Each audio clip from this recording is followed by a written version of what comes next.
ಸ್ವಾಭಿಮಾನಿ ಕರ್ನಾಟಕ ರಕ್ಷಣಾ ವೇದಿಕೆಗೆ, ಸ್ವಾಭಿಮಾನಿ ಕರ್ನಾಟಕ ರಕ್ಷಣಾ ವೇದಿಕೆಗೆ, ಸ್ವಾಭಿಮಾನಿ ಕನ್ನಡಿಗ ನಿತ್ಯಾನಂದ ಕುಂದಾಪುರ ಅವರಿಗೆ, ಸ್ವಾಭಿಮಾನಿ ಕನ್ನಡಿಗ ನಿತ್ಯಾನಂದ ಕುಂದಾಪುರ ಅವರಿಗೆ, ಮಾನ್ಯ ತಹಸೀಲ್ದಾರ್ ಸಾಹೇಬ್ರ ಮೂಲಕ ಮಾನ್ಯ ಶ್ರೀ ಕೃಷ್ಣ ಬೈರೇಗೌಡ ಅವರಿಗೆ, ಮಾನ್ಯ ಕಂದಾಯ ಸಚಿವರು ಕರ್ನಾಟಕ ಸರ್ಕಾರ ಬೆಂಗಳೂರಿವರೆಗೆ ಏನು ತಹಸೀಲ್ದಾರ್ ಕಚೇರಿ ಒಳಗಿರ್ತಕ್ಕಂಥ ಏನು ಆಡಳಿತ ಸಂಸ್ಥೆ ಒಳಗಡೆ ಹೊರಗಡೆ ಇರ್ತಕ್ಕಂಥ ಅನೇಕ ಅವ್ಯವಸ್ಥೆಯ ಕುರಿತು ಇವತ್ತು ದಿವಸ ಸ್ವಾಭಿಮಾನಿ ಕರ್ನಾಟಕ ರಕ್ಷಣಾ ವೇದಿಕೆ ವತಿಯಿಂದ ನಾವು ಮನವಿಯನ್ನ ನೀಡುತ್ತಿದ್ದೇವೆ.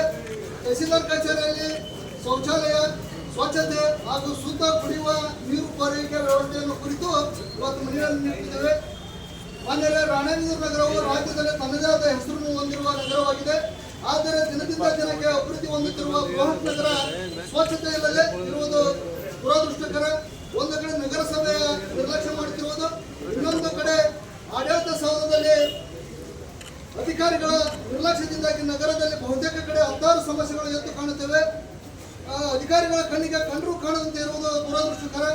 ಆಡಳಿತ ಸೌಧದ ಹೊರಗಡೆಯಿಂದ ಎಷ್ಟು ಸುಂದರವಾಗಿ ಕಾಣುತ್ತಿದ್ದು, ಅದರ 10ರಷ್ಟು ಸಮಸ್ಯೆಗಳು ಒಳಗೆ ಬೆಳೆದು ನಿಂತವೆ. ದುರ್ವಾಸನೆ ಬೀರುತ್ತಿರುವ ಶೌಚಾಲಯ, ಕಸದಿಂದ ಆವರಿಸಿರುವ ಕಚೇರಿ, ಕೊಠಡಿಯ ಅಕ್ಕಪಕ್ಕದಲ್ಲಿ ಗಿಡಗಂಟೆಗಳು ಬೆಳೆದು ಕಬ್ಬೆದ್ದು ನಾರುತ್ತಿವೆ. ನೀರಿನ ಸಂಪರ್ಕವೇ ಇಲ್ಲದೆ ಶೌಚಾಲಯ ಸೊಳ್ಳೆಗಳ ಕಾಟ, ಸುರಕ್ಷತೆ ಇಲ್ಲದ ಕಿಟಕಿಯ ಬಾಗಿಲುಗಳು, ಮಳೆಯಿಂದ ಸೋರುತ್ತುವ ಆಡಳಿತ ಸೌಧ, ಎಲೆ ಅಡಿಕೆ, ತಂಬಾಕು, ಸಿಗರೇಟು, ಬೀಡಿ ಸೇವನೆ, ಕುಟ್ಕ ಜಿಗಿದು ಉಗುಳುತ್ತಿರುವುದು ಕಂಡರೂ ಕಾಣದಂತೆ ಇರುವ ಅಧಿಕಾರಿಗಳ ವರ್ಗ ನೋಡಿದರೆ ತುಂಬಾ ಬೇಜಾರಾಗುತ್ತಿದೆ.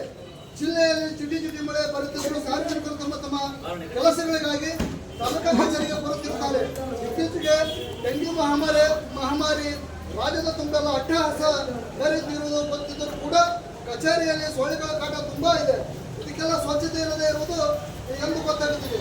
1 ಮತ್ತು 2ನೇ ಮಹಡಿಯಲ್ಲಿ ತಹಸೀಲ್ದಾರ್ ಕಚೇರಿ, ಉಪ ತಹಸೀಲ್ದಾರ್ ಕಚೇರಿ, ಉಪಖಂಡಾಧಿಕಾರಿ ಕಚೇರಿ, ಭೂತ ದಾಖಲೆಗಳ ಸಹಾಯಕ ಕಚೇರಿ, ಕಂದಾಯ ದಾಖಲೆ ಕೊಠಡಿ, ಕೋಡಿ ಶಾಖೆ, ಜಾತಿ ಮತ್ತು ಆದಾಯ ಪ್ರಮಾಣ ಪತ್ರ ವಿತರಣೆ ಕೊಠಡಿ, ಜನಸ್ನೇಹಿ ಕೊಠಡಿ, RTC ಉತ್ತರ ಕೊಡುವ ಕೊಠಡಿ, ಗಣಕಯಂತ್ರದ ಕೊಠಡಿ, ಸಂಭೋಗ ಕೊಠಡಿ, ಸರ್ವೆ ದಾಖಲೆಗಳ ಕೊಠಡಿ, ಇನ್ನಿತರೆ ಕೆಲಸಗಳಿಗಾಗಿ ಪ್ರತಿನಿತ್ಯ ಸಾವಿರಾರು ಜನ ಬಂದು ಹೋಗುತ್ತಾರೆ.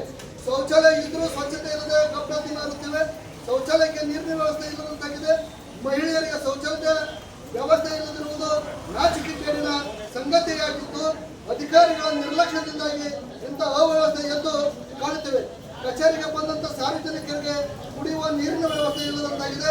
ಆದ್ದರಿಂದ ಮಾನ್ಯ ತಹಸೀಲ್ದಾರ್ ಸಾಹೇಬರಿಗೂ ಸಂಬಂಧಪಟ್ಟ ಅಧಿಕಾರಿಗಳು ತಡ ಮಾಡದೆ ಸಾರ್ವಜನಿಕರಿಗೆ ಶುದ್ಧ ಕುಡಿಯುವ ನೀರಿನ ಘಟಕವನ್ನು ಪ್ರಾರಂಭಿಸಬೇಕೆಂದು ಒತ್ತಾಯಿಸುತ್ತೇವೆ.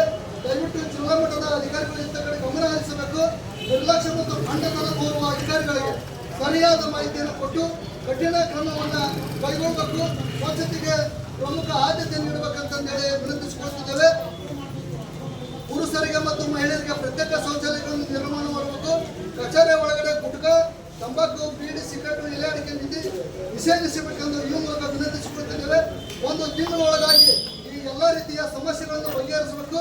ಇಲ್ಲದೆ ಹೋದರೆ ಉತ್ತರ ಕರ್ನಾಟಕ ಭಾಗದ ಏನು ಈ ಉತ್ತರ ಕರ್ನಾಟಕದ ಹೆಬ್ಬಾಗಿಲು ಆಡಳಿತ ಸೌಧದಲ್ಲಿ ಎದುರುಗಡೆ ಸ್ವಾಭಿಮಾನಿ ಕರ್ನಾಟಕ ರಕ್ಷಣಾ ವೇದಿಕೆ ವತಿಯಿಂದ ಉಗ್ರವಾದ ಪ್ರತಿಭಟನೆಯನ್ನು ಹಮ್ಮಿಕೊಳ್ಳಲಾಗುವುದೆಂದು ಈ ಮೂಲಕ ಎಚ್ಚರಿಕೆಯನ್ನು ನಾವು ಅಧಿಕಾರಿಗಳಿಗೆ ನೀಡುತ್ತಿದ್ದೇವೆ. ಸಂಘಟನೆ ವತಿಯಿಂದ ಜೈ ಭುವನೇಶ್ವರಿ.